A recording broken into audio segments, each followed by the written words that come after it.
Hey y'all, Coach Bradley coming your way, and it's always a good day when we got some new field equipment to test out, and this sweet piece of machinery right here is the Vevor field chalker. Today we're going to unbox this bad boy, show you how to put it together, give it a solid field test, and see if it might be something you need to pick up for your program as well. So with that being said, let's get it. So let's go ahead and start from the beginning. When you pick this thing up, it's going to show up on your doorstep in a box just like this. Let's get her opened up, see how hard it is to put together. After getting everything unboxed and laid out, here's what we're working with today. 4 wheels, all the nuts and bolts we're going to need, our handle pieces, our adjuster, nice little instruction booklet. That's going to be our chalk agitator there, as well as our open and close mechanism, our lid, and our reservoir box. And before we get started, let's go ahead and take a little closer look at our instruction manual, starting right here with our part list. And then we get into the step-by-step installation, showing you every part you're going to need for each step along the way. And all in all, we're just going to have 3 steps from start to finish to get this thing completely done. Now for step 1, we're going to go ahead and attach our powder baffle and our mixer here along to our main framework. And we're going to need one of the axles to do that. Now we have the 50-pound option here, so it does come with 2 axles as it's a 4-wheel machine. This is very important. You'll see that these two are a little bit different. This one's fully rounded and this one has these little notches in here. Now these are going to match up with the correct wheels. You'll see there's 2 wheels that kind of have the flat spot in them, and there's 2 wheels that are fully circular. So make sure you line up the correct axle with the correct wheel. Now another thing to pay attention to, this is the rear of the machine. You'll be pushing it this way.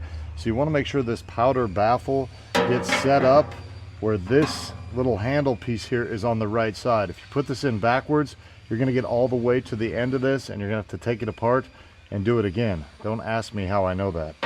Anyway, let's go ahead and get these holes lined up first and get our axle through.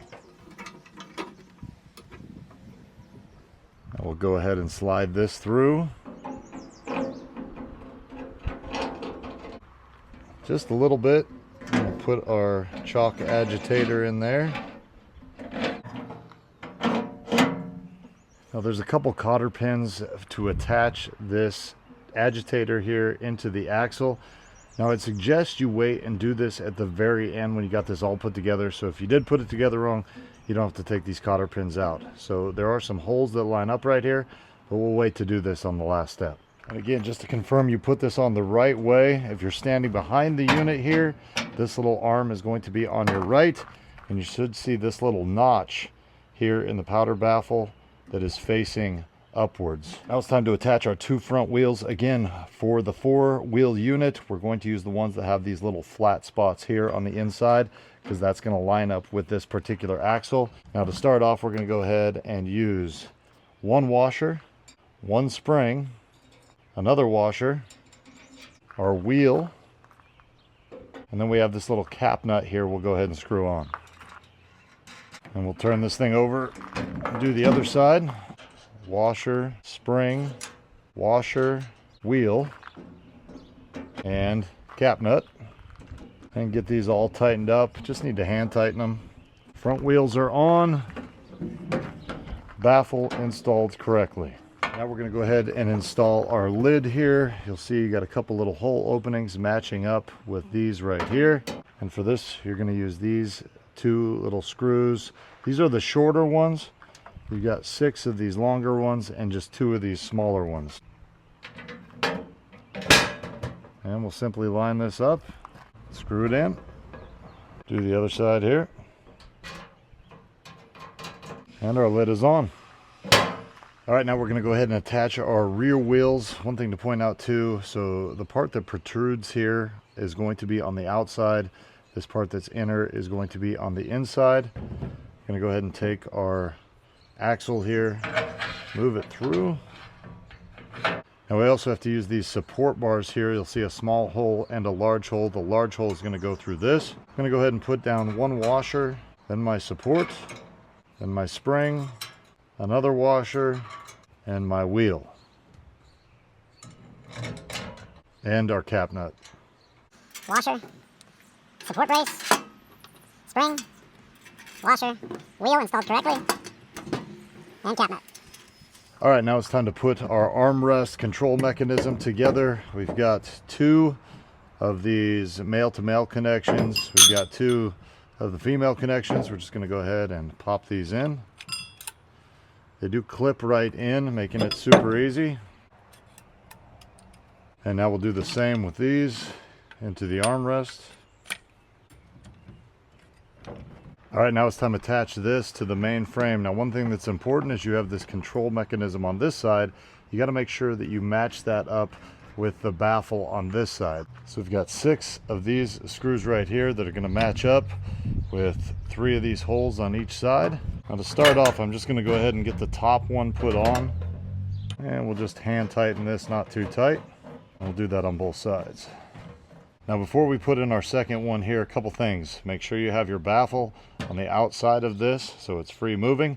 And this is where our support brace is going to go as well. So we need to line that hole up along with the hole on our armrest. And while we're on this side, let's go ahead and do the bottom one too. And the last step we need to do is attach our linkage. First thing we'll do, this is in 2 pieces, so we'll screw it together nice and tight. All right, to attach our linkage now, what we want to do is one side does not have a cotter pin pre-installed. The other side does have the cotter pin pre-installed. The pre-installed cotter pin is going to go up on this side, so we're going to slide this all the way through from the inside going out. That's very important. So you're going to go from here, slide that all the way down. Then down here at the bottom, this will go through that hole. Now before kind of finalizing this, I just want to test this out. It's set up in the off position right now. Move it to the 2-inch opening, which should just let that through. 4-inch opening, fully open, and back to off. Everything's lining up well, so we'll put our cotter pin in now. Now we haven't used any tools on this install until now. I'm going to go ahead and use these needle nose pliers just to spread the cotter pin. Now we do need to remember to use our cotter pins in here for our chalk agitator, as we waited to do that to make sure we did the install correctly. Simply push those through after you line up the holes. Now you can turn your wheels a little bit to get to the bottom there, and we'll use our pliers again to spread these. And there is our completed product. Only took us about 15 minutes to put together.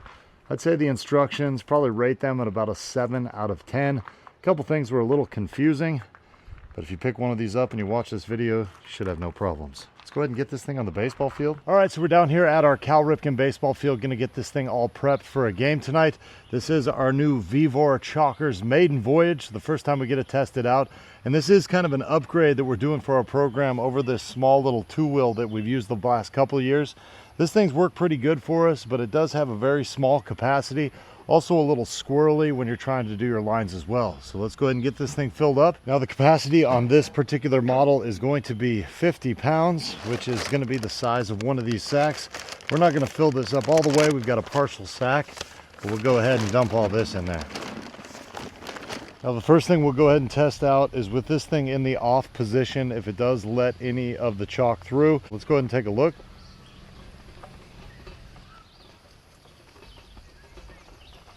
Not too bad right there. A little bit of chalk came out, but really nothing at all. And of course, if you don't want the inside mixer moving at all, you can just move it on the back wheels just to make sure no chalk comes out. So now let's go ahead and test out our line widths. Again, we're in the off position right here. If we adjust this thing down to here, we're gonna have a 2-inch line, and adjusted down here, we're gonna have a 4-inch line. Now, traditionally with these in the infield, I'm usually using just a 2-inch line, but there are circumstances when you might want the 4, and we'll test them both out today. First off, let's go with the 2-inch line. So we'll go ahead and move this to the 2 position and follow our line.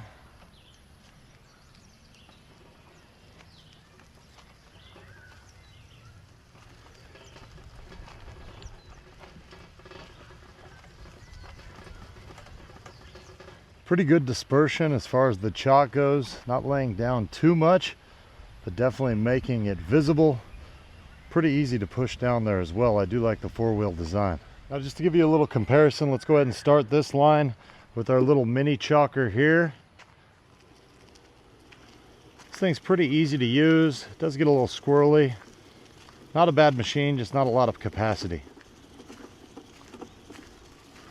Now, although I only just used the 2-inch lines for the baseball field, let's go ahead and test the 4-inch lines too. We'll do one right next to this so you can see the difference. So we'll move that all the way down.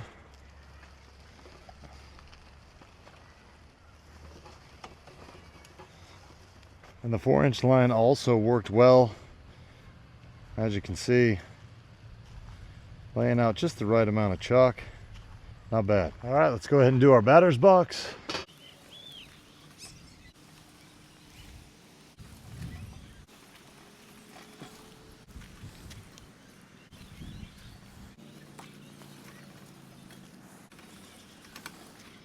All right, so we ran this thing in the dirt. Let's go ahead and test it out in the grass as well. Just do a 2-inch line here. Our chalk line in the grass is going to be a little bit lighter. I actually always prefer to use chalk in the dirt and then go ahead and paint my lines with field paint. All right, after having the chance to lay out this field using this, I gotta say, pretty impressed so far. The action on this works well. Also has this nice little knobs here to keep this locked in. Never had an issue with it bouncing out. Wheels rolled nice and smooth. It's got quite a bit of capacity. All in all, pretty good machine. Now, besides the 50-pound option that they have here, they also offer a 25-pound option that's just going to be 2 wheels instead of 4. And the big dog, they have a 65-pounder that'll also be 4 wheels. As far as assembling these things, the instructions are pretty much the same. So there you go. That's pretty much everything you need to know about the Vevor Field Chalker. Now, at the end of the day, this thing does a great job of lining your field, and it's fairly economical as well. It's for those reasons and more, I'm going to go ahead and give this thing a Coach Bradley thumbs up, and I say, go ahead and get you one.